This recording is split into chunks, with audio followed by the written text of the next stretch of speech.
So, good day, everybody. I'm standing here with Danush Dinesh, and Gabby Buran is close by. The three of us, invite you to take your seats as quickly as possible. We know we're going to have a very, very exciting and animated conversation. We can tell it. So please take your seats at your table. That's the welcome from me, David, and here's Danush. Thanks, David. Thanks, everyone, for joining us in this busy Davos season. Please take your tables. You've been told your table numbers by my colleague. If you don't know that, please let us know. But we want to get started. And here's Gabby, who's going to also get you in the mood. Thank you, David. Thank you, Danush. Hello, everyone. Hello. Hello, hello, hello. Good morning, good afternoon. People live stream, are we okay there? Great. Hello, people across the planet seeing this session. Hello, all good friends, change makers. We are about to start with the great David Navarro himself. Thank you, David, for being with us in this journey. Thank you very much. Okay, we're good. So when everybody is seated, we'll start the program.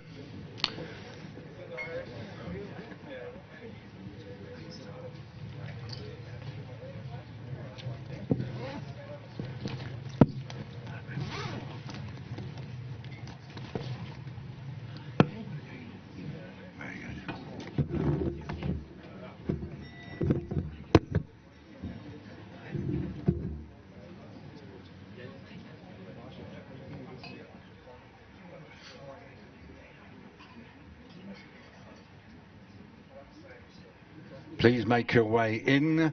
Welcome to everybody. Please make your way in and take your seats. Thank you very much indeed.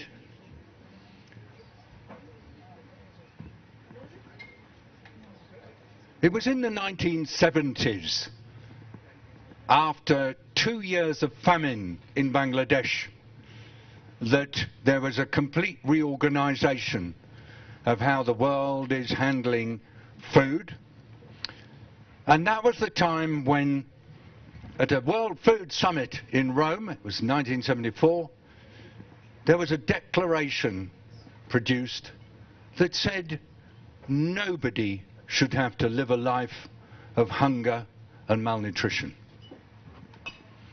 And as we look at what's happened over the years, we've seen extraordinary progress, but we've also had some real shocks. In 2008, food price rises were so dramatic that it led to real concern among heads of state and government everywhere. And it led to the formation of new funds and new activities in order to try to lead to better access to food and nutrition for everybody. And then in 2021, we had the first ever Food Systems Summit, where we recognized that food, environment, nutrition, climate, nature are all deeply interconnected, and we approached food as a systems issue.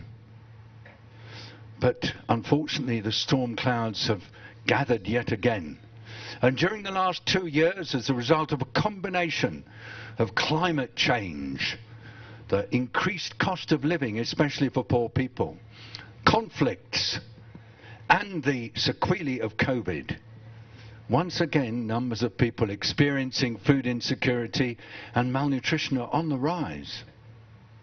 And that's why coming together today and focusing particularly on the power of innovation and the way in which innovations can play through to food systems, we've come together again for this dialogue, brilliantly pulled together by Climate, by Bayer, but also engaging the people here in Davos who are most personally committed to working on these issues.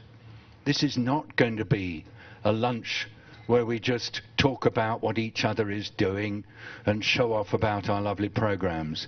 This is a lunch where we're going to ask the question, what's needed to make sure that all the innovations that are happening right across food systems really make a difference to the future of sustainability, equity and resilience in food systems everywhere. And I'm so grateful to Danush and to Gabby for helping put this together. But we're going to start with listening to two people who've got a lot of experience of what's going on, just to put us in the mood. I'd like to ask those who are serving us to bring the starters and to make sure that we get going. I'd like to welcome everybody here who's come along. I'm almost tempted to pick out people by name, but that's a bit invidious because we're all special. Those of us who are here, we all have a lot to offer, and everybody is a VIP. So to everybody who's come, thank you for coming. Please make sure that on your tables you have the most fulfilling and interesting conversations, and make sure that by the end we've left with some real takeaways. And we're online, aren't we? Yes. And we've probably got quite a lot of people watching us from afar, and we want them to feel the energy in the room today as much as possible. So make sure that you remember we're being watched by the world. So,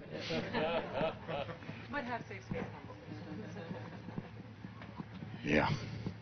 So I'd like to invite Jennifer Baum, who's head of partnerships at the AGRA, works very closely on all issues to do with African agriculture, to come and join me here.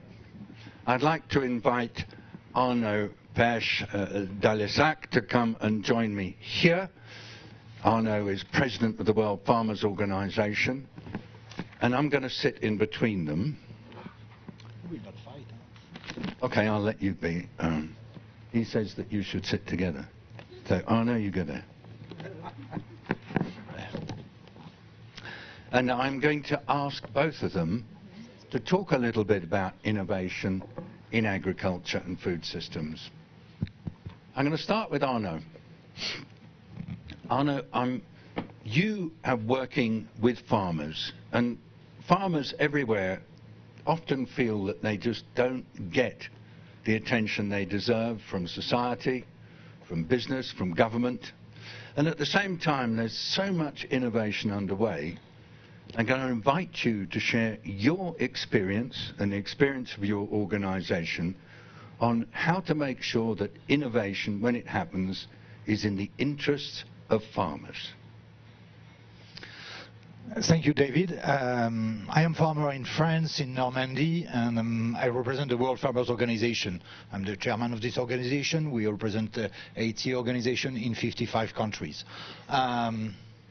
As farmer, I have seen the interest of the innovation. When I born 60 years ago, the yield of the farm was less than 3 tons of wheat per hectare. Now we produce more than 10 tons, and it's an obligation. If we don't do that, we are economically dead. And when in 1960, we were 3 billion of people on this land. We are 8 now, and of course we have it was an obligation to grow the production. And the innovation have been an important tool for us. And I will give the example of my farm. And it's not because Bayer is one of the coast today. But on my farm, we have a clay soil. And on clay soil, we have a very bad weed, where the name is quack grass. And it's difficult to destroy this weed. You have some techniques which are very bad for the carbons. You plow the land, you till the land a lot, and you put all the roots of this quack grass together, and you burn it. It was the old methods. Before Bayer, find, it was not Bayer, it was another company close to Bayer, in Bayer now, find a wonderful products, very well known. Very known, not always well, because of some people who are always fighting the progress. They want the progress for them, but not for the other. Now, without this tool, it will be impossible on the farm of my parents and the farm I use now, I manage now, to got 10 tons of wheat in average every year. It's because we have that, but we have also the seeds.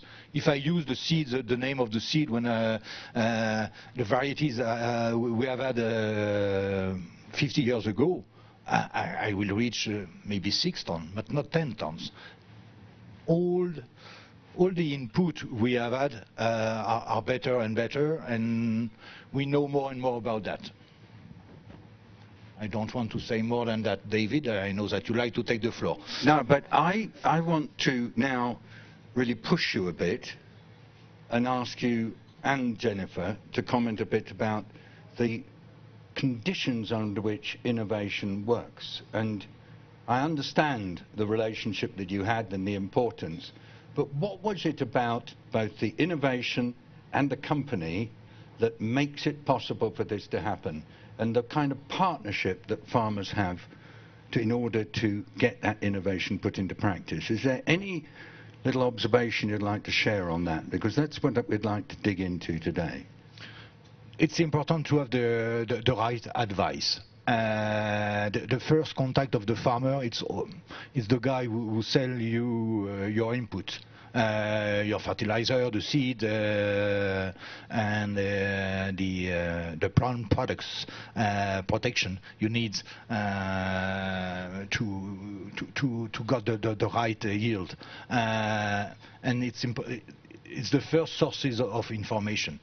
You have another sources, it's your neighbor who are changing his practice and who are not working like the other. On the first time, you are afraid, and if you see some good results frequently on his farm, you adopt and you try to do the same thing. We copy a lot the other, and we don't reinvent the wheel. Yeah. But we need really the right advice. Sometimes it can be a private company, but the private company, you have always, they are linked to interest. We are all linked to interest. But you have some independent advice, or the small parcel where you have all, you can test. Yes. That, and we can prove the reality of the interest of this innovation. This morning we were with a guy from Malaysia. We explained what they do on palm oil, and every 5,000 group of hectares, they have some parcel test. Yes. Where they show what they are doing, and it's not far away. Even with a bicycle, you can go until this parcel and see what it's doing, and it's a very good way to share the knowledge. I was just thinking while you were talking, the theme of this year's World Economic Forum, or one of them, is about trust.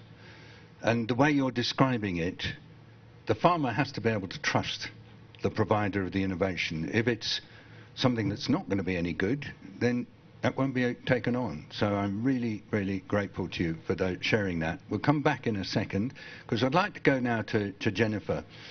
I got to know Jennifer when she was working with the World Economic Forum, and then when she was invited to go and lead a program called SAGCOT, which was an effort to try to bring together public and private partnerships to innovate in a growth corridor in Tanzania.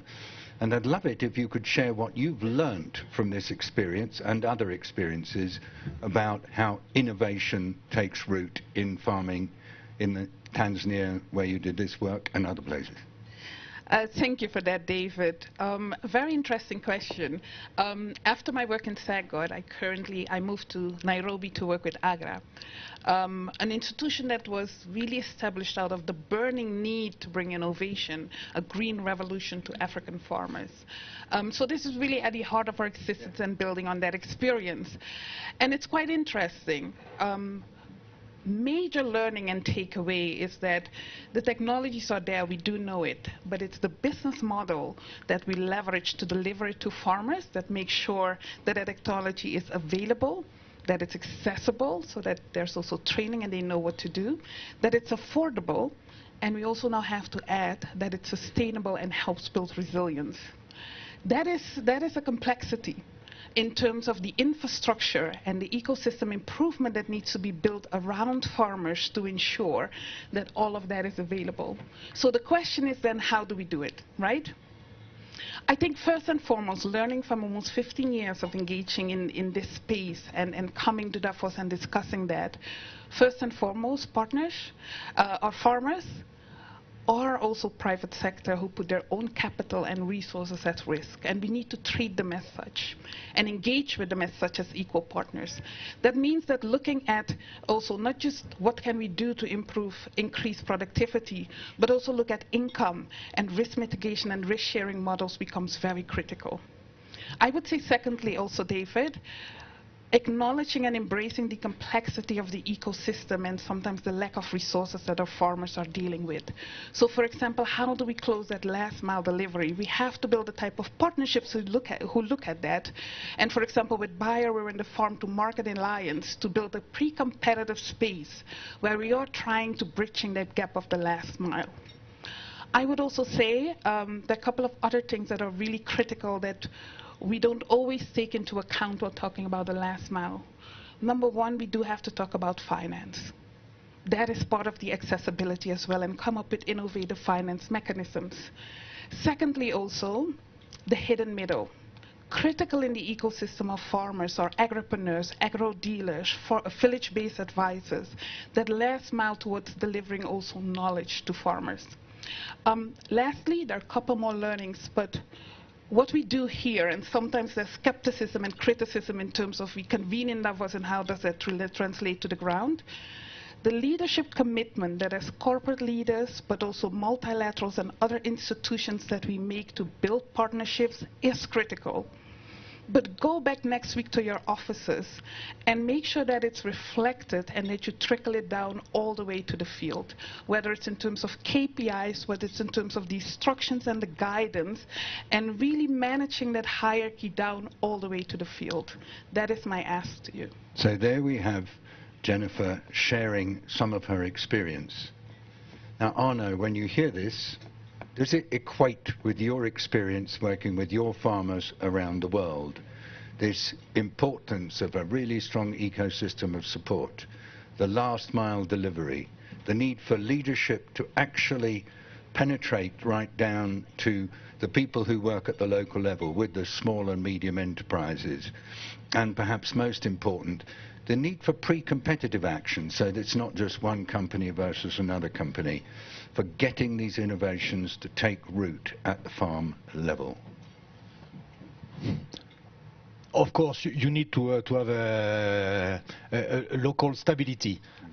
All the countries in the world where you have the war, where you have the insecurity, you seed something, you are not sure to harvest. It's terrible. How to invest? Even the other country where you have big tension between landowners, farmers, and the rest of the population. It's really risky. And you have less investors, yes, in this case. Yes. And I want to mention, underline what you say, Jennifer, it's the cost of the money. Yep. Now, in developed country, at 4 or 5% you can find money. But in developing country, it's 20, 25. Huh? Yeah. 25% interest. Yep. Yes. In this case, you don't invest long term. Huh? Yep. You invest at view, I will say in French. just for the year, and no more. It's impossible. It's not. We are the EV industry of the EV industry. The money back when we invest, it's really we need long term. We need building. We need to store our production. We need processors. We invest in slaughtery, in processing industry. We will put in box your vegetables for. But in this case, it's 30, 40 years of investment. Yeah. And who can invest in a food chain like that without security? And it's a global issue. So we were trying in this little conversation to talk about principles, things that people have learnt over the years. And you can hear straight away that one of the principles is long-term trusting partnerships. Another principle is ways of de-risking on the finance, because trying to invest at 25% interest is really awful. And the third, perhaps most importantly, is making sure that farmers are partners in this from the start. And I invite Jennifer to come back again and just share what advice would you give to people who are innovating and trying to get their innovations adopted in the agriculture sector in terms of principles of working? Thank you. I think my first thing would be contact me, contact Agra, in a sense like ecosystem transformation also requires building the type of partnerships with ecosystem conveners, with coordinators, with actors who can provide that public component or that catalytic action that is sometimes required to get value chains up and running. And I'm looking at Natasha nodding because that's what we're working on, and that's what we'll continue working on with Bayer and other partners as well. So that would be number one. Number two, also what we haven't mentioned yet, but it's also equally critical. Ecosystem transformation, closing the last mile, also requires being a partner to government. And I know, especially in our context, it's not always easy to partner with governments and consistently work on long-term, creating an investment environment for long-term delivery, but it is essential. Because in the end, when it comes to unlocking opportunities, when it comes, for example, to seed harmonization and access to technology, the political economy and the political environment plays a critical role. So partnering is not an activity that's simply something you dream up in a boardroom. It's not something you just do on a nice Gantt chart. It requires dealing with people and being political. Arno, more and more now we read of farmers feeling that they are not getting a fair deal in the political space. They're feeling that they're being perhaps sometimes not treated fairly by their primary clients, who are the off-takers of their produce, or indeed by the governments who they look to sometimes for support. Are we in a space where we can perhaps contribute to the political environment within which these kinds of innovations that are so important for farming can be put into practice? Or is it bad times right now? The main reason for me to join the WEF is because you have everybody. I can meet, of course, entrepreneurs, or the partners and with private interest, but I mean also union of workers. We met politicians, and we need to have all these people in the negotiation, and even the NGO, the environmental NGO. We have to show them that we want to work with them. It's difficult, but we have to do it. It's an obligation, and I came from a part of the world where a guy, Timmermans, imagine the Green Deal was a wonderful idea. We have a problem with the youth. We need to go in the green direction. But when it's just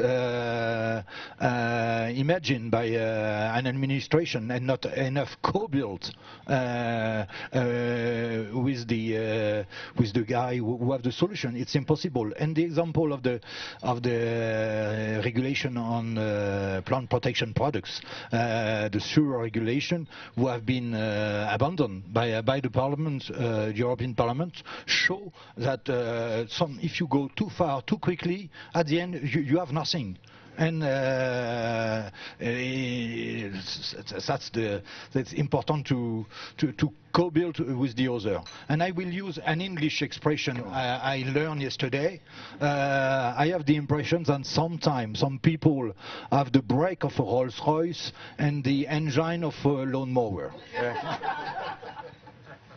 So, co-create with everybody. Build trust. Do it at the pace that's needed. Don't rush it. And make sure you take account of the needs for finance and risk protection, particularly for the farmers, because as Jennifer said, they put a lot of the skin in the game. Am I right? Is there anything you'd like to add, Jennifer? Yes. For my 15 TAFOs, the urgency is even higher than it was 15 years ago. The nexus and the integrated solutions required are even more prominent than they are. We have to go to the field. In the word of, what was it, Paulo? Let's take it to the farmer. Take it to the farmer. Everybody, this was what we call, strangely, fireside conversation. But what we were really trying to do was to use this informal way of conversation to share with you some of the hard realities that the farmers of the world are facing, and that Jennifer in her 15 Davoses, but masses of work in different parts of Africa have realized. And we invite you to have these thoughts in mind, particularly the importance of co-creation with the farmers at the center as you think about innovation for a sustainable food future. And with that, it's now my absolute honor to invite you to celebrate these two great people with a big round of applause, and we let them go and enjoy their lunch. Merci beaucoup. Thank you very much, Jennifer.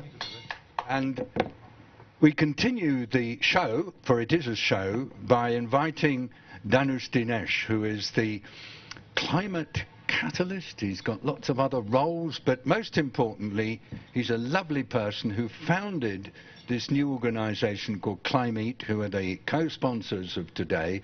And Danush is going to take us on the next part of our journey. Danush, welcome. Thank you, David. Thank you, David. And that's a really tough act to follow. It was so poetic, the way in which you brought the messages together. Yeah. And maybe that's also something, it's not just about the topics, it's how you bring it together, right? That also matters. That inspires people. So thank you. I think so. I do view these things that you organize each year in Davos, they are theatre. Yeah. And we're part of theatre. Each one of us is actors on a stage, but it's the stage of life and the stage of the future. It's the most important set of issues that we've got to look at. Thank you for your leadership, Danush. Good luck. Thank you. Thank you, David. So as David briefly introduced me, I'm the founder of Climate. It's an organization which I started 2 years and 16 days ago. But Bayer was a partner, yeah, even before that. So when I actually launched it, Gabby told me, oh, count us in, you know, we're a partner. So that was even before we formally started operations. So it's really nice to be with Bayer. Third time in Davos to bring all of you together. So thanks, Gabby, for the partnership. So we want to build on the fireside chat, and we want to give you some insights which we've found from a piece of work that my colleague Leanne has done. She's sorting out a PowerPoint. So Leanne is the collaboration and learning architect of Climate. I can't remember these titles because they all come from ChatGPT, you know. So, and she uses ChatGPT, so because we want to be business unusual for everything, so even my job title, her job title, it's all from ChatGPT. And what she's been doing is looking at private companies, including Bayer, and how they're approaching innovation and thinking about how we can align these pipelines to climate change. Yes, thanks, Danush. Yeah, collaboration and learning architect is, I guess, a fancy way of saying I look into things and then try to find partners to work on it. And today, kind of, skipping too fast. Yeah, I kind of want to build and contribute to the conversation we had just now, but looking more at kind of challenges in innovation by the private sector. And here I'm talking more, let's say, the private sector that has dedicated innovation pipeline strategies, etc. Of course, not covering the whole private sector, because farmers are, of course, a major part of that. Same for SMEs, but this is zooming in on that. But I think, as we'll see, the kind of the lock-ins or the challenges we identified, they all offer an opportunity for each food system actor to step in and step up. So yeah, what we did, we talked to a lot of private sector companies, but also kind of private sector initiatives and kind of sector collaborations, but also research institutes to really kind of dive in, how does the private sector deal with innovation? And in a discussion starter, which this is based on, we dive into all the different kind of strategies in that. But today I kind of want to focus on things that some things are not working yet, hopefully. Because if it was all working as well as it did, we wouldn't have to need this conversation. So we divided them into kind of 3 lock-ins. The first is a very straightforward one, I would say, a profitability trap. The bottom line argument that there needs to be a profitable market for products, for innovations, for private sector to really evolve their innovations further. Secondly is more of a competition dynamic between different private sector companies that are working to kind of grab, let's say, the sustainability premium or the green premium in the market. And that is kind of preventing a lot of collaboration by private sector companies, data sharing, etc. And linked to that, there's also kind of accountability conflict, I would say, where there's like regulatory issues around food safety versus sustainability that are sometimes just really contradicting and conflicting. And lastly, one interesting point we found is that there are a lot of strategies for companies to align their innovation pipelines to climate action, but it's really hard to determine how do they really do that and how much leverage does that have on the innovation strategies that they're developing now towards the innovations that we'll have in the next 10 to 15 years. So what you'll see here is a graph. You don't need to, or a table. You don't need to read all of them.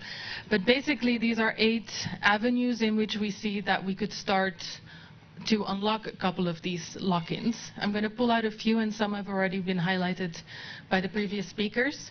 So for the profitability trap, of course, there's a lot, like a whole scale on different financial incentives to kind of steer innovation investments towards more climate-sensitive innovations. Creative IP structures, advanced market commitments, these are all elements that can be in that toolbox. But then for the competition one, we've seen in a lot of other sectors, finance, for example, but also fashion, that really convening a pre-competitive space, and Jennifer also highlighted that it's already happening, but that's so important to really build trust among private sector but also other sectors as a basis to really make steps together and raise the ambition across the sector and across value chains. And then lastly, this limited leverage I find really interesting. Of course, there's a need for kind of C-level leadership, and here I'm talking beyond just CSO, so across the whole C-suite to really take this climate agenda and push it forward in all the operations of an organization. But also, what we found in these conversations is that there are quite a lot of really interesting and sometimes very simple solutions in terms of how you govern your innovation pipeline that can really help you steer your innovations more towards climate. But we also found that a lot of people are not talking about these very practical kind of governance issues and management styles. So kind of really sharing best practices around them is also, I think, a very cool and promising lever for this. Underlying all of these are the 2 on the right. One obvious one is kind of MRV, reporting, monitoring on climate issues. Yeah, it's a bit of a can of worms. I'm not going to dive deep into it, but there's a lot of work on it, but it's also a nut we haven't cracked yet. And then I think the last one, the kind of exploring collaboration in a creative way, I think that's something where we have a really opportunity here. If you look around your table, hopefully you see people you haven't met before. I know there's an interesting mix of people around, so I'm really also inviting everyone to, based on this and based on the conversations we just had, really explore some concrete actions and maybe next steps you can take together to really, deliver innovation that doesn't only deliver for profit, but definitely also on climate action. With that, I also want to let you finish your starter, and I think we're going to go into the main course. This is the discussion starter if you want to read it. I also have a version here. And yeah, with that, I'm going to hand back to you, Danush. Thanks, Leanne. Thank you for kicking us started. So this is a discussion starter. And now we're going to get into discussions. But what I want to say is that you may have been to many dinners, lunches, but we take this really seriously, you know. So every table, it has a facilitator, it has a note taker. That one is missing the note taker, I think, so I'm looking for volunteers.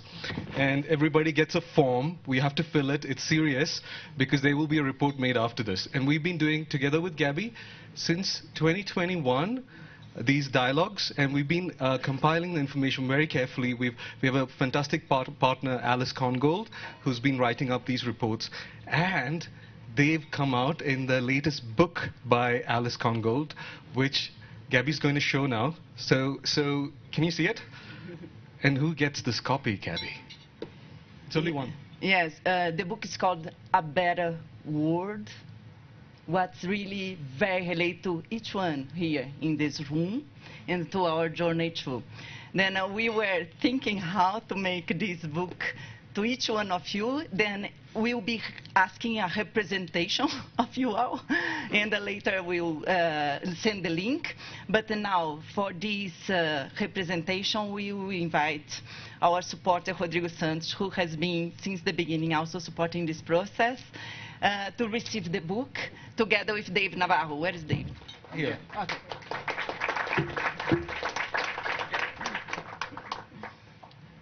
Then thank you both. This is about trust, journey, and partnership. Thank you. One copy for both of you. Yeah.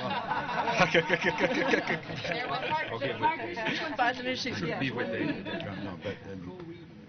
Rodrigo, we actually didn't have a chance to get your welcome comments in the beginning, so do you have anything to say? Well, I'll be brief because I want to hear from you. So, two things. I heard Jennifer. Where is Jennifer? I heard you, Jennifer, and one of the things that really impacted me in 2023 was my trip to Kenya. And I met Mama J. Mama J is one of the smallholders farmer. And it's interesting that, and we are talking about food, and she was talking about feeding her family. And it was a very different conversation, and how the transition that is happening right now in Africa was impacting. It was mind-blowing. This is a little bit of the invitation to be in the field that is so important. At the same trip, in the north of Kenya, I met a farmer, a more commercial farmer, that was probably doing the most regenerative agriculture that you could imagine in Kenya. So the transformation is happening. I just invite you to reflect from this week, right? Each one of us leaves Davos with a different reflection. I live with a lot of great example that is happening. At the same time, the amount of things that we need to do is still. It's amazing that you can live with a half empty or half full glass from Davos. That's my experience. But at least one thing that I think we can all agree, that you can live with more of the great things that is happening, the examples that is happening, or the amount of things that we are challenged by. But I think we all need to agree that whatever you leave, actions is what matters. And I hope that we can invest time in more actions and making the change that we need in this world. So thank you for the invitation, Anush. Thanks, Rodrigo. I know Rodrigo's sitting down and stuff, but I just want to say there's one other word I'd like to add, really looking at you, Rodrigo, in the eyes. When we leave from here, we don't just focus on action, but we focus on action together. And I think that it is a place where we revitalize that wish to work together. And it's through the energy of Danush and Gabby, who's not in the picture but is so important in our lives, that we're constantly kept working together. Thank you all. Thank you. And thanks, David.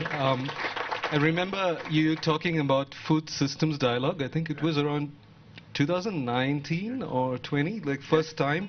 And then we kicked off this journey, and we did one dialogue with Rodrigo when he was heading the LATAM business of Bayer. So around the world and virtually, and now it's so amazing to see that actually captured in this book. So really thanks for initiating and taking us on this journey, David. We're there together. Thank you. Thank you. So I wanted to do that because, you know, the discussions that we will have today is really important. So we will be, you know, bringing it together, this journey and the story that we are going through. So Leanne outlined the topic. So how we work is we have 1, 2, and 3 tables. So you will be discussing, let me just... You'll be discussing the topic around leadership. So what Leanne mentioned was there's need for leadership from CEOs of companies, but also from each and every one of us. We're in a position of leadership to be able to address that innovation gap. So the idea is that you will be discussing that. You have a facilitator for each table. Bernard is the facilitator here. And who's making the notes in this table? Alex. Thanks, Alex. So each note taker also has like this form which goes into the report. So then we come to the second table. So we are actually missing a facilitator here. Is somebody willing to volunteer? Okay, what's your name? Coast, Salinger. Thanks for doing that. Any volunteers to make notes? Somebody? Come on, guys. Do it. No one? I could join, but there's no seat for me. Okay, thank you. There's a pen over there. Can I just have the pen? Yeah. Okay, thank you. And table 3, here we have Matt. Yeah. And the notes will be made by, do we have Matt as well? Well, thanks, Matt, for taking 2 tasks on. So this is the leadership questions. Then we go to table 4 and 5. Where's 4? Oh, yeah, 4 and 5, we will be discussing investment. So the other topic which Leanne mentioned was how do we get more investment into innovation, especially from the private sector. So that's a topic of discussion here. Who's facilitating? Sally is facilitating, and Simon's making notes. Thanks for doing that. And over here, Flo and John. Nice to meet you, and thanks for doing that. So that's on investment. And then we go here, which is on collaboration. What are better models of collaboration? So we can address the trust issue as well. So here we have Adam and Ruth who are going to jointly facilitate, and the notes will be made by? Yeah. Thank you so much. Yeah. So, and then final table, 7. Emily, you are facilitating, and the notes will be made by? Okay. Okay, thank you. So the notes are very important. So what we'll do is we'll have some time now to discuss these topics, and we come back and report back, and we compile it into the report. So over to the tables and the facilitators.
I'm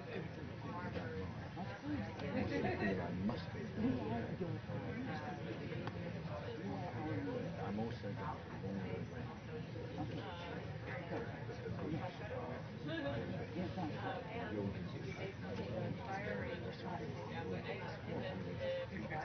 Oh my God, this is incredible.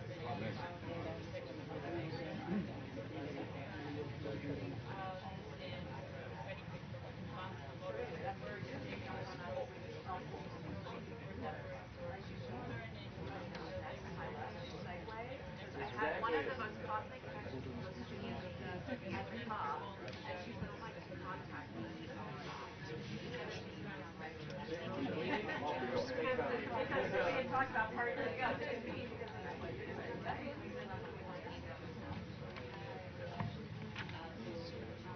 Right.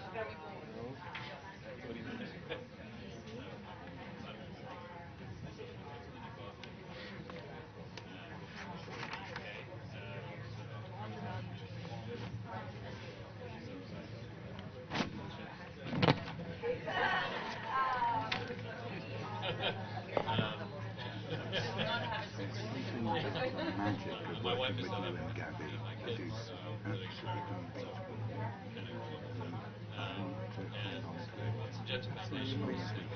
You taught me how to facilitate. I remember during COVID times we have those mentoring sessions, and it's really grateful. Thanks. Anyway, there's always learning. Anna and Janet went along with Jennifer. It was very, very important. Good, I'm Martin. I was born in England, United States. And and we work with the smallholder farmers in Western Africa. We're based in very great industrialization. We have irrigation centers in Namibia.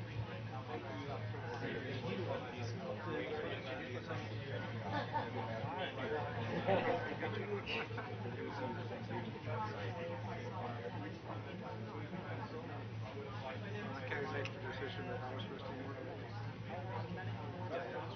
My name is Yves.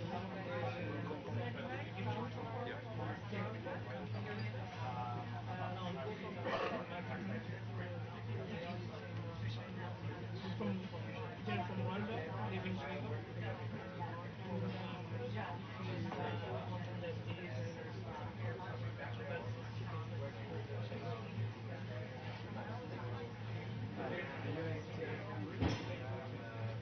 The president of Amazon program for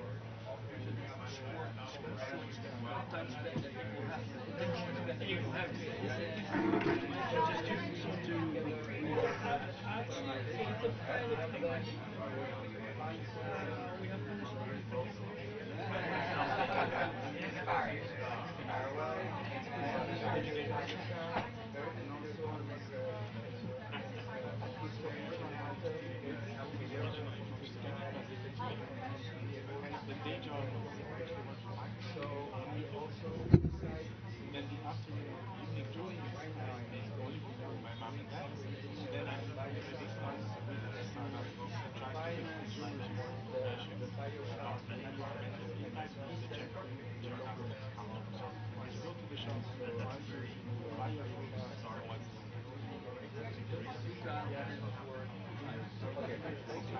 but with different concepts. So what we are trying to do is innovate like as opposed to people standing around the shop. If you buy your house in Migros, once you check out, you don't need to you see that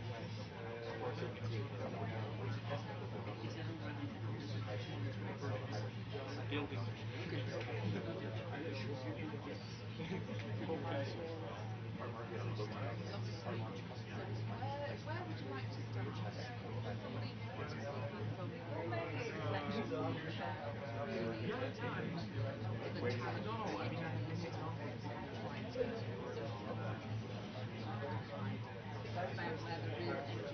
So my name is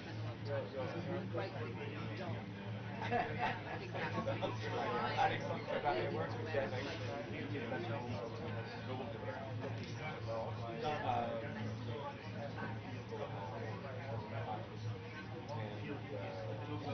Briefly for smallholders, talking about scope 8.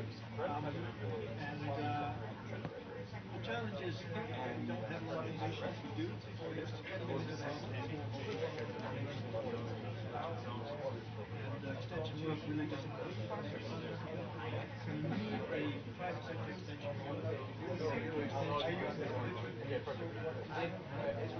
we're housing this now into it.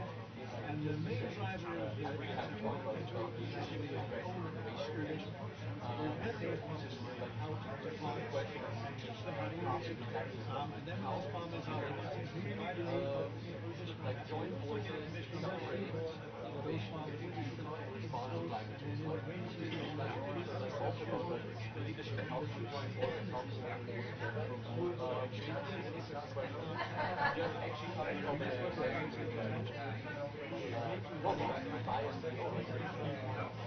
there was a question was how can we accelerate and how we can join forces. It's an interesting question where I don't want to bring what you but like the irrigation where what's the program we're looking at the we have a lot more money. Right now we're probably doing small projects. We also want to impact climate change. At the same time that we're hoping on all of that, we're running out of time to go actions like urgency, also actually more here than anything like that. The question is what do you maybe like the private partnership, Bayer saying we get $1 billion to do business, then not to put anyways, but like I think like let's start with like maybe saying like what areas where you see collaboration would make sense. What would be an area where you see farmers make money, deliveries don't make money, farmers don't make money.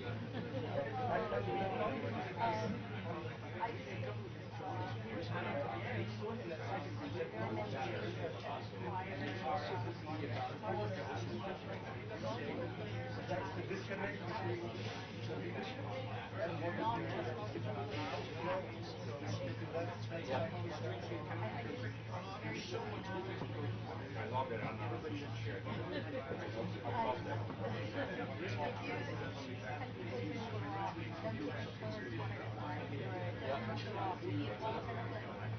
With a plan in the same direction, we can go off together. And I think that's a bit of collaboration in many cases.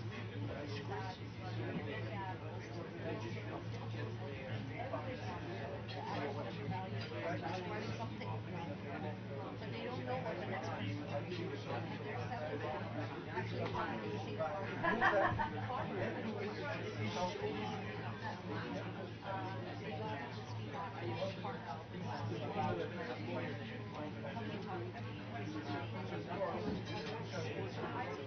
changes are not easy when you're doing it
problem we're facing, of course, but it's not enough to do a lot more, right?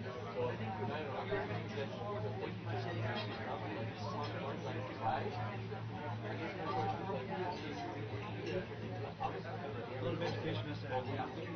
So very big packaging, very hard to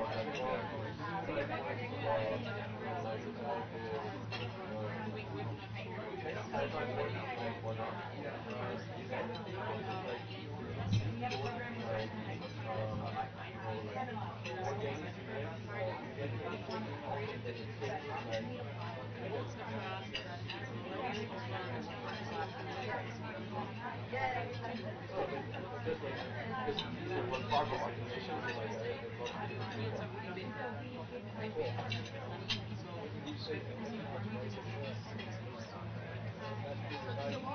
do that. Be better.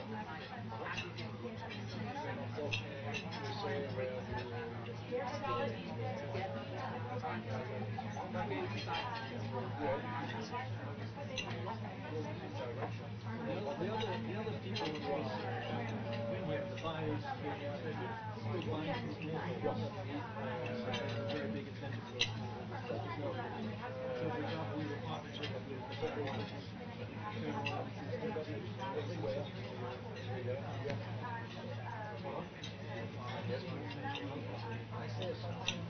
now they realize they want new manufacturing, otherwise they're going to see A lot of audio and now providing them with mediums and so now for innovation,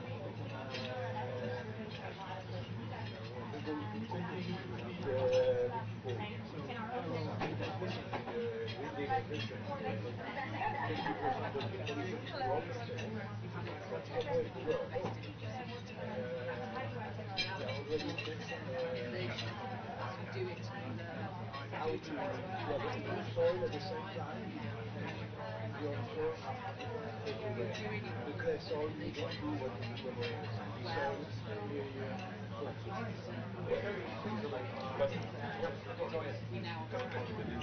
There's two elements, just to share one data that troubles me a lot. 6% of the companies have sounds like a very small amount. You bring technology in. I mean, all these tools, if they understand finances, they need technology. They need apps where they can calculate. But there's a cost issue that is required, and that one is tough. That one. Either they're very technology help, they know what to do, and I will make that side part of how to put together at least the hardware. That one, that software of collaboration part that is so hard for everyone has focus that is so hard how to develop that one. That's a big part. It seems like that one is like sorry.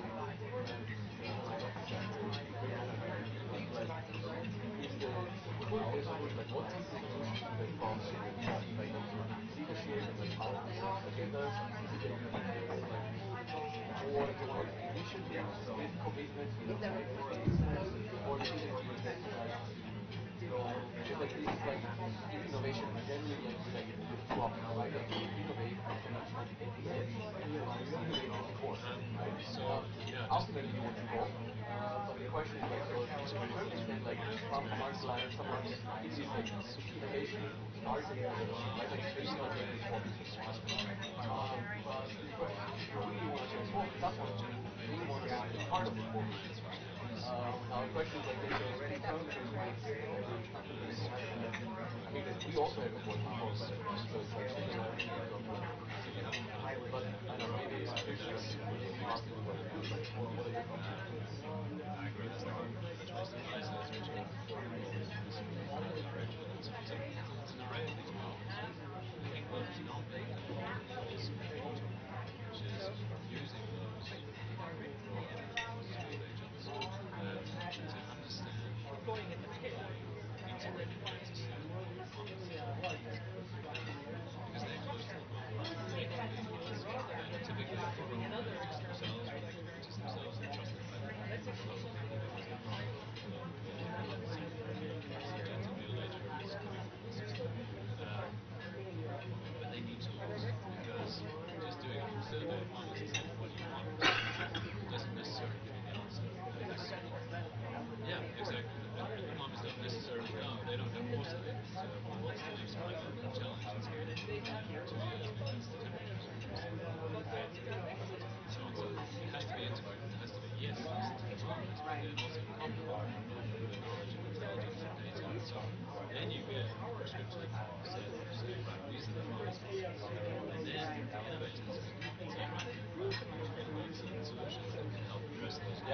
So then you have to have a very systematic process buying process. You know, don't go and try and sell a new software straight away.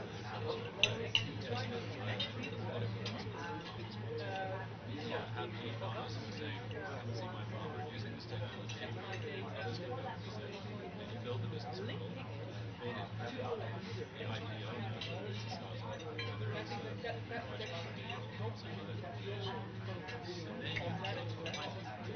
Now you've got all these proof points, these evidence points. One is business development, growth plans, and then just to have one piece side by side. It needs to be integrated not just for people to but it needs to be integrated across the team because the risks for you as a startup are still probably too big to manage on your own. You need this very good collaboration between the teams to do so. Because de-risk and capitalize by creating this multi-step ideas, so we are working on completing this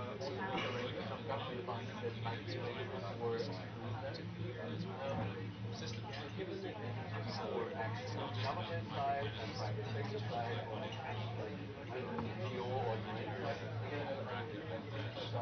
certain partners to doing the rest of it. But it's linking that into scope takers process distributors and so on, and linking it into impact investors, venture capitalists, angel investors, etc. There's startups, transformative technologies. Integrate it in a system where they can de-risk each other. Many startups are finding really somewhat complex. But it's innovative. It's very innovative kind of thinking. But we see the situation at the moment where we're not getting the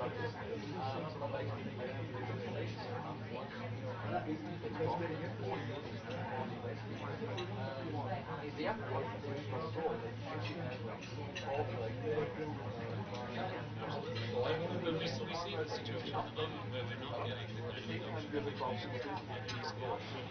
We have to change it. The only way we're going to change it is by doing things differently.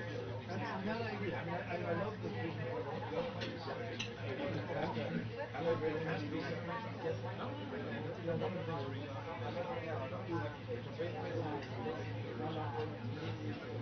changes have to be towards they, for example, our website,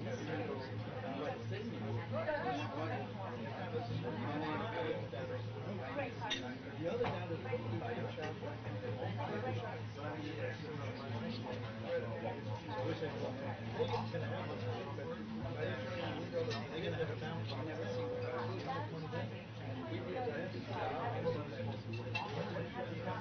but you try, it's like you take the biomass, theorize it,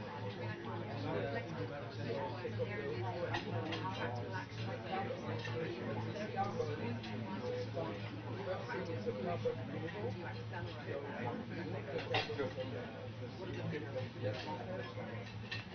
But also, when you put it on the land, carbon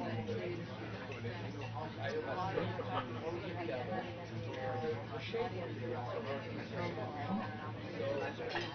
when you accelerate from the air back to the very elegant way.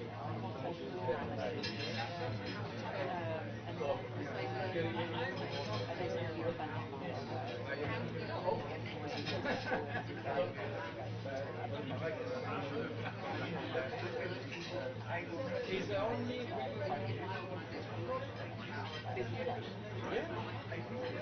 we have only 53 but we have more and more right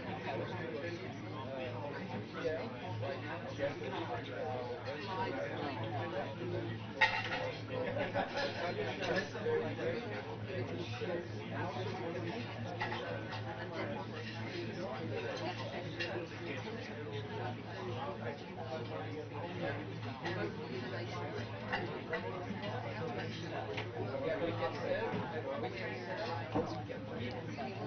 because the idea is carbon credits or financial capital will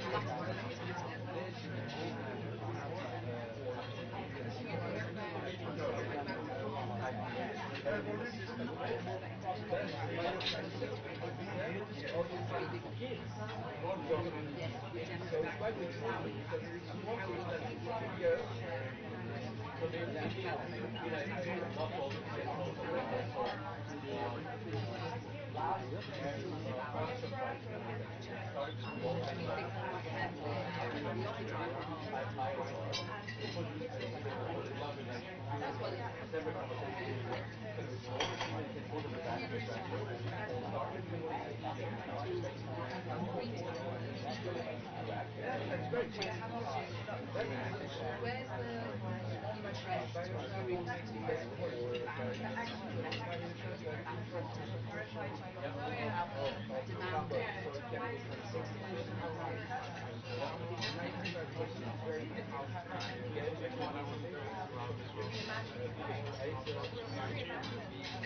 you're reaching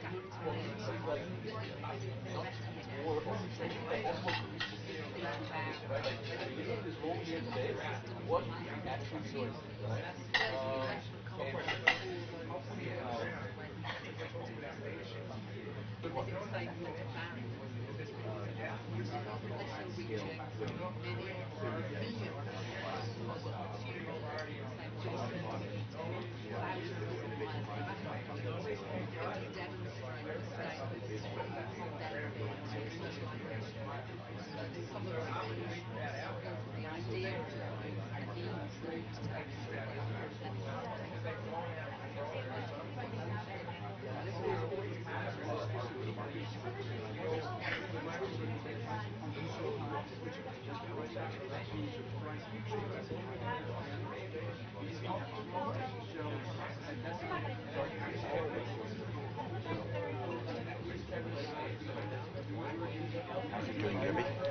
table, which is beautiful.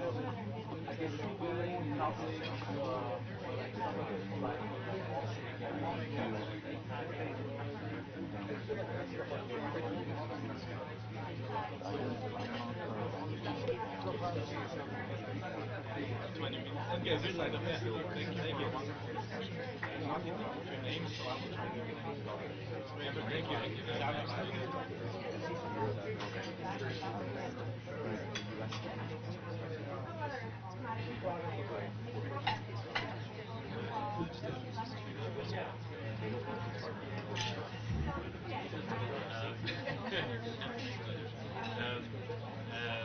to you. But I think especially about this early testing and trialing, so is there any consumers that is the need for these etc. Gets the investment to the because we don't know the answer to this question.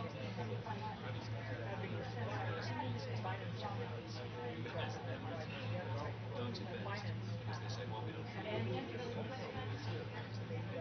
That's where I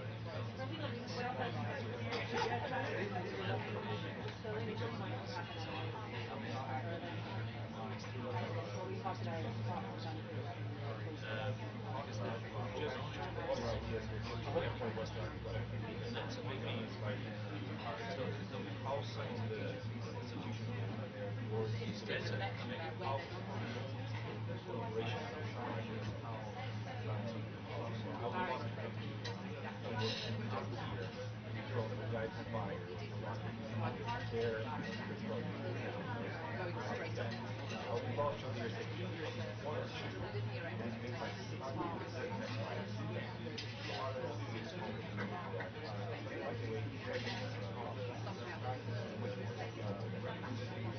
You're so passionate about all this stuff. A lot of that is mostly about the it's so hard.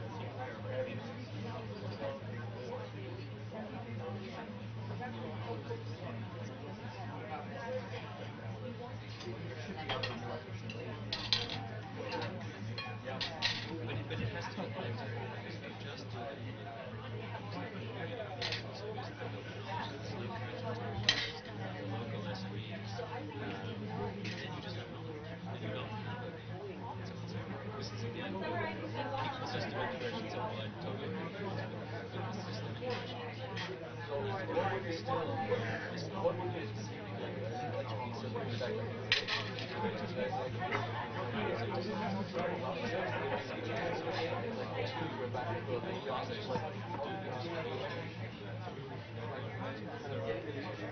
like setting up these more often or like say like well this means have to work for it.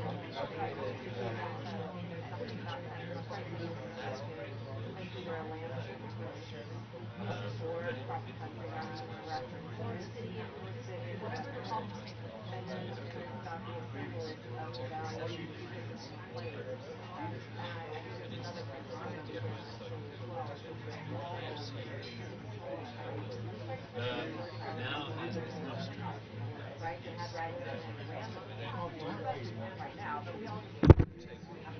You still have to have decent We're not going to come up with something right now, but we can come up with a recommendation, which is a way for trustees to talk on grant policy and learn more about the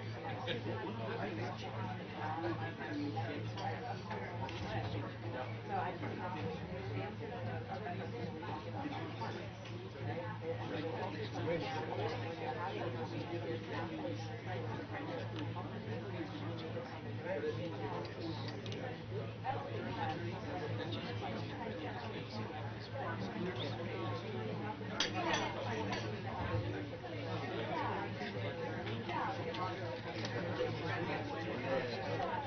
I have another idea. Yeah, go ahead.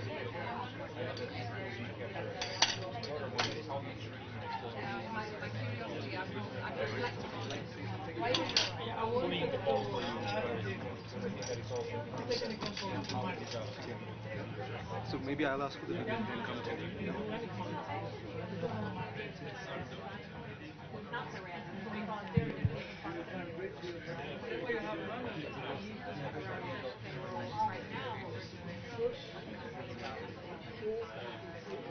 When it's 1 minute, we play.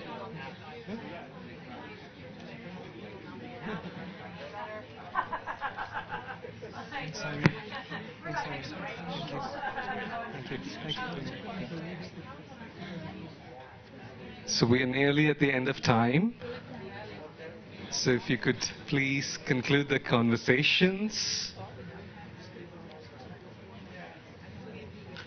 We have a small video about innovation to show you, so we can just come out of conversation mode into listening mode.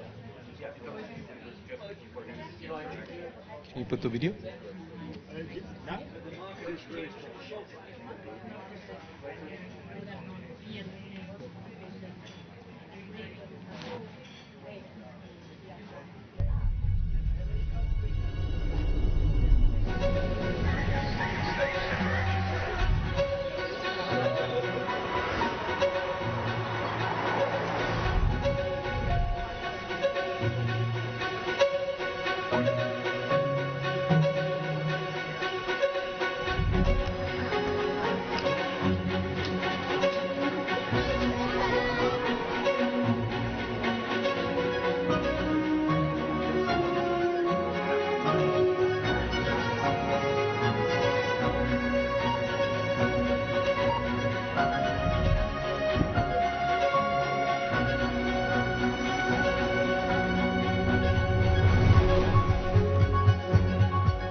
Okay, thank you for the video. So it all starts here.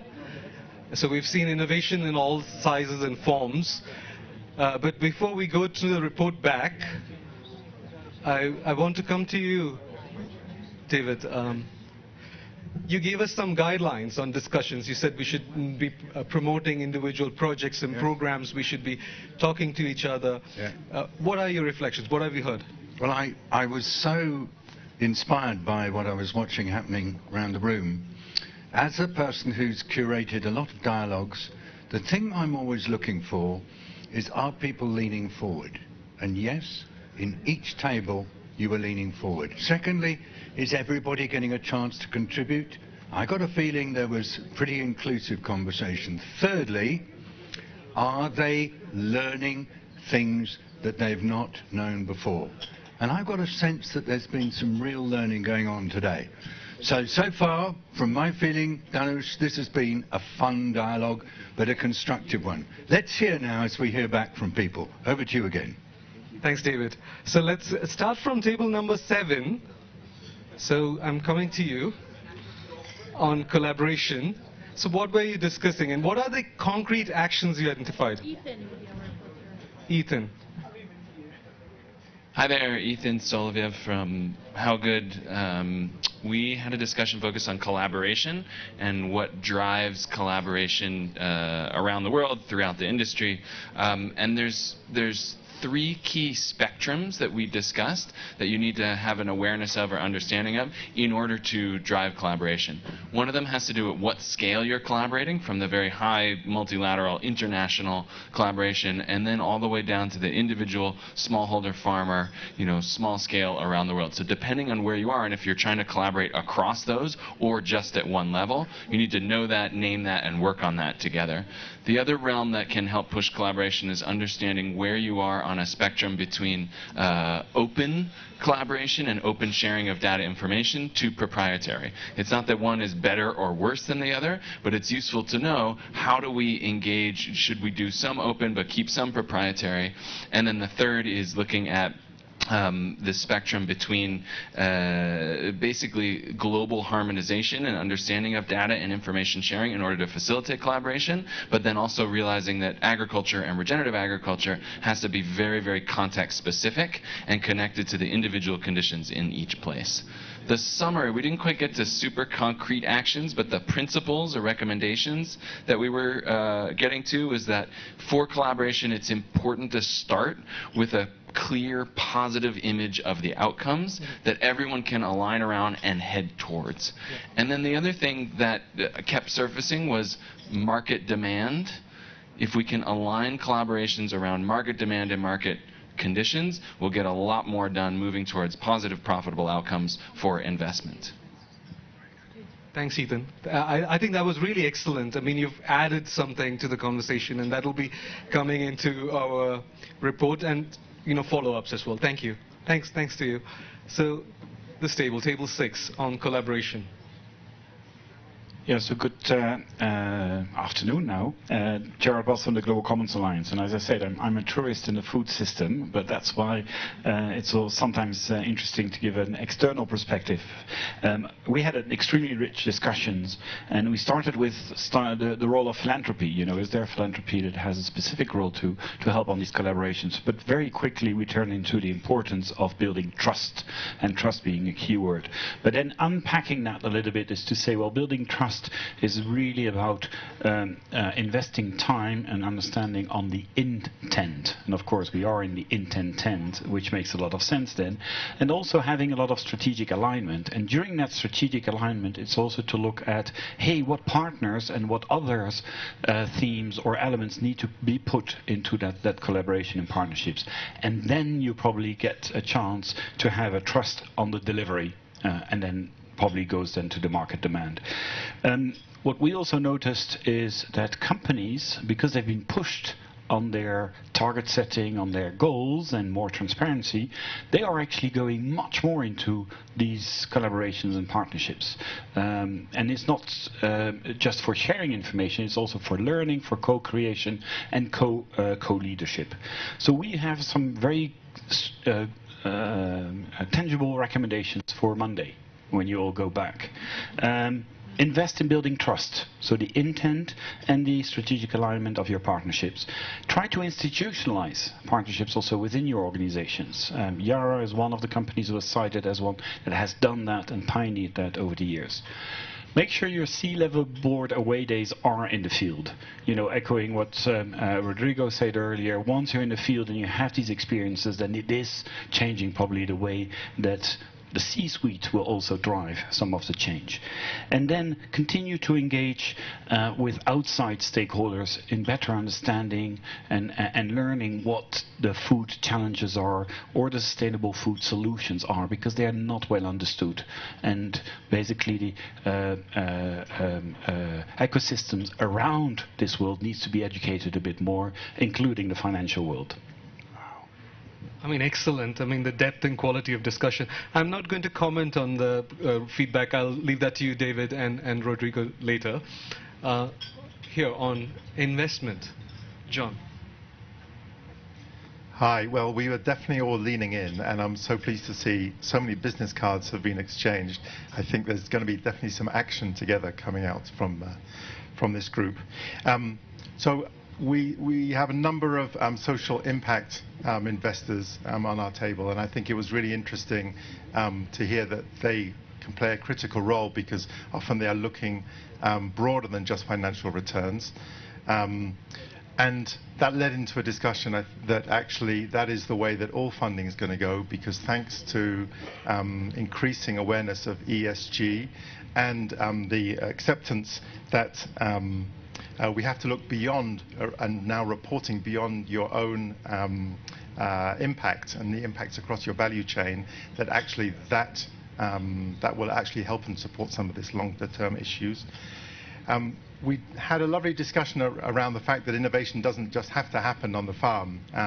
Taking an example, in the fishery industry, what happens with bycatch, what happens with the remains of the fish that cannot be eaten, and technology to help support increase the yield of avocados that don't get damaged as they're being picked. There's so much innovation that we can bring, and that is helped and supported by an open innovation mindset, that actually you just have to look beyond your own narrow areas and also really consider some of the co-benefits to partners across the value chain. Nice one, John. Thank you so much, John. Moving over here, Sally. Yeah, hi. We also talked about the innovation space, so similar themes, but let me build a little in terms of the nature of the discussion. We had some really fascinating, really deep examples. You need me to stand up? I'll stand up so people can see me. Some really great examples of real on-the-ground challenges around how to access finance throughout the supply chain, all the way through from the front end where we're talking to customers, consumers about what they choose to eat every day, all the way back through to farmers on the ground. Some really detailed conversations, which was fascinating from my perspective. In a barriers perspective, we talked quite a lot about, so what's stopping? What's stopping investment flowing in the right way, in the right place, at the right pace? Because clearly the pace of what we need to do here needs to transform. And there's some really detailed discussions around themes like risk appetite, so who takes the risk and where they take it.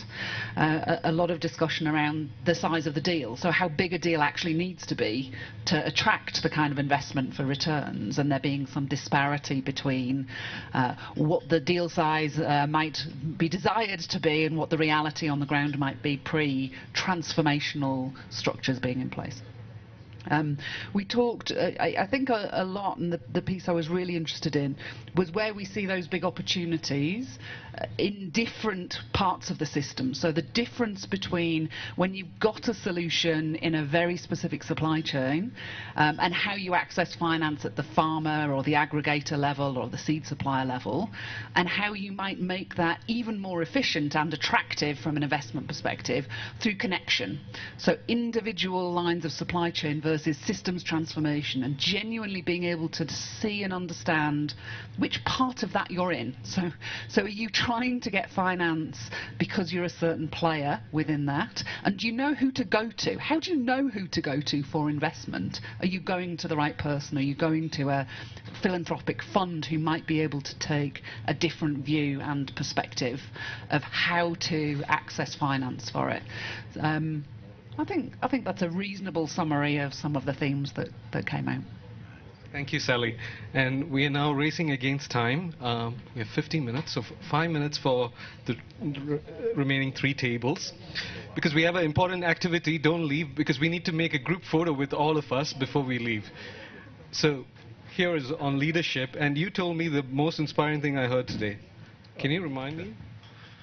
Yeah, I was just saying that often you'll hear people when they talk about leadership saying that when JFK said, "Let's go to the moon," and back, by the way, that people rallied around that vision. And he said, we're doing it not because it's easy, but because it's hard. So we need a vision that we all can rally behind. Thank you. I just wanted everybody to hear that. It was so inspiring. So who's going to summarize? Yeah, Matt.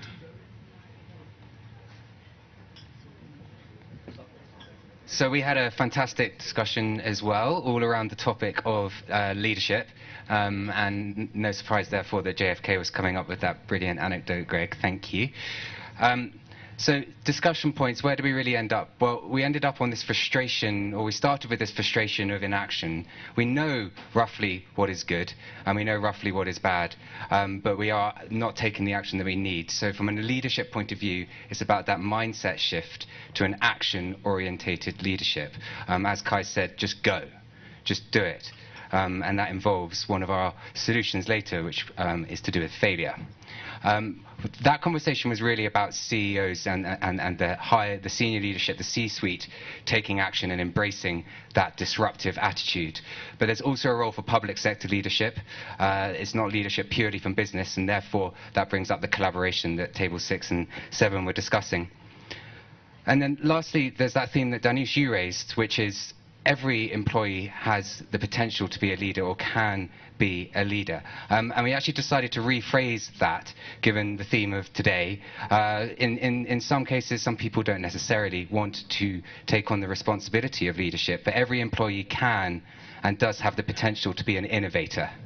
So with those kind of talking points in mind, we arrived at 3 main actions. One of them is probably a little bit out of the scope of all of these amazing people in the room, but it is an important one, and it relates to going to the moon and back, and it is to define what the moon is for the food system. If we think about what has just been achieved at COP28 from a carbon climate point of view, what is a clear and simple goal that we can all get behind to transition away from what we do know is unhealthy and unsustainable in the food sector? The second, at a company level, is to encourage that innovator potential in all employees by embracing and even celebrating failure throughout the business. Through that, CEOs will be able to take action and just go. And then lastly, we really did get onto the topic of systems thinking. We're talking here about the entire food system. We've had wonderful insights from our guests around agriculture at the foundation, but it's an end-to-end system all the way up to packaging and waste. So how can you define your roles within that system, and then when you hit that button go, make sure it's contributing to that role that you can play in system-wide transformation? Thank you. Really like the concrete 3 suggestions. We'll move on, running against time. Yes. So one of the most important thing is less speaking and more doing. So I will just go to the action points because we have really, how do you say, everyone knows what the things are. So I'll just take 2 minutes or maybe 1 second. Good balance, because everything is at the end of the day about where the money comes from. So as a shareholder and as a leadership, it's very important to have a balance between which one to pick, sustainability or profits. Having that good balance between both of them will be the biggest challenge for leadership. And the second, having a bottom-up approach. You know, we need to know all the stakeholders very well, having knowledge. The 2 things which we decided is to have that balance and a bottom-up approach. That's it. Action points. I'm Rushank. I'm founder and CEO of Green Earth Agro. We do sustainable regenerative agriculture in Ghana. So that's about it. Thank you so much, and for very clear, concrete action. And Rodrigo, you started this by identifying the keyword action. So, Bernard. Well, thank you. And I'm Bernard, head of the Innovation Accelerator of the World Food Program. Now, I have had the pleasure of actually trying to moderate this table of like esteemed leaders and founders and NGOs and thought leaders. So like it was very interesting. Now, without joking, like I think everybody was really committed, and I think we focused really also from the beginning on what's really needed, what should be priority areas to focus on, and realized, oh, well, it's about systemic change. So it's probably about like looking at the value chain and the specific, whether it's a location, city, landscape, that you're actually looking from the value chain perspective. But then on leadership, also talking about how can we work more together, not just in one company, but across different companies. Maybe have like 4, 5, 6 different initiatives, 4 or 5 different companies that work on 1 or 2 innovations or projects together. Now, including one specific aspect, how can we create risk capital that needs to go into that? How can we create the offtake agreements that could actually be used against risk capital again? But then also about leadership training for the future of the leaders in the respective organizations. And I just want to say, what is interesting, and like this is where, of course, when you're at the table with like CEOs or board members, what's really interesting is like, it of course starts at the top, like the leadership that you're giving on top, but then also like the rest of the organization. So like, if you get the goal, next step, how can we make it happen? Thank you. Thank you so much, Bernard. And now I want to turn to David. What have you heard, David? Thank you very much. When this kind of dialogue happens, we always run out of time. What are the tricks that we can use? First of all, let's focus on the general feelings that have emerged from the tables, because it's those feelings that we will take away. The report will give us the pieces. So what's the feeling? Well, the feeling is one, the actually needing really to get the collaboration right and to have the users of the innovation, if they're farmers or processors, absolutely the centre of everything. Secondly, it's farm, but it's beyond the farm as well, and we've had that made very clear. Thirdly, we need to recognise that leadership in this work is done by everybody. Everyone can be, should be, will be a leader. Let's not assume it's just the people who are called leaders that will do it. Fourth, it's about opportunity. And there's a lovely little expression, combine strategy and opportunity. What do you get? Stropism. We need to be very active stropists if we're going to do this work. Fifth, it's reducing risk, because innovation carries with it risk, but at the same time recognizing what is in the interests of the person who's using the innovation. Always bear in mind their interests. And lastly, much of what we've talked about is coming together. It's not just collaborating, it's converging, it's combining. That does mean giving up power. It does mean sometimes coming out of the limelight. But that's what you've all done today. Thank you for converging, collaborating and combining so beautifully, and take away that spirit with you, as was suggested, for when you start on Monday morning or whenever it is. Wonderful session. Let's stay in touch. Keep exchanging the cards. Thank you, David. And that was really nicely summarized. Now, Rodrigo, I would like to turn to you. Because Bayer has been convening stakeholders over the last 3 Davos together with us. And you told us at the beginning, you know, what needs to come out of this dialogue is actually a focus on action. I've heard a lot of actionable suggestions. David said a pathway, how we bring it all together. What's the way forward from here? So we need more than David Navarro's. Brilliant, David, again, as always. It's impressive. So I just want to say thank you for every one of you being here with us today here. Really appreciate your time. You have many alternatives to attending Davos, taking the choice to be here. I love the diversity of this room. This is the best thing that you can take from Davos, is sitting with people that you don't sit on everyday lunch. At Bayer, I don't have that lunch every day, so I promise you. So such a diverse group of people. It's amazing, different backgrounds, different experiences. This is the beauty of Davos. Let's leave Davos humble and hungry. Humble to say that we still have a lot of work to do and we cannot do alone. And the action together, as David said, what will make the difference. But let's stay hungry, because we need to do something very bold and take bold actions to drive this one. And again, I leave with the message for me that sometimes we are expecting the government or others to do. Let's do ourselves what we can do. It's in our control. And if we do that better than we did yesterday, it's a great step forward. So thank you very much for being here. Thank you for investing this time and for this continuous dialogue. I appreciate it a lot. Thank you. Thank you, Rodrigo. So I think we are ahead of time. So we've saved 5 minutes. That's really good. It's really good. Yeah. Everybody's stressed. So let's give some extra time. Yeah. So, but we want to make a group photo. But before that, I just want to thank everybody as well and Bayer for the partnership. I want to especially thank Gabby over here. Gabby, you can stand up. She's amazing. And my colleague Vita, who you all met at the entrance. And Leanne. Where is Leanne? There's Leanne. Thank you. So they've all been working very hard to put this together. So it's been several months of preparation. So that's it. So now we need to make a group photo. That needs some innovation. How are we doing it, Gabby? We move here. Everybody, we move here. I'm not. So Vita will tell us. You think it's better to get rid of them? No, I don't.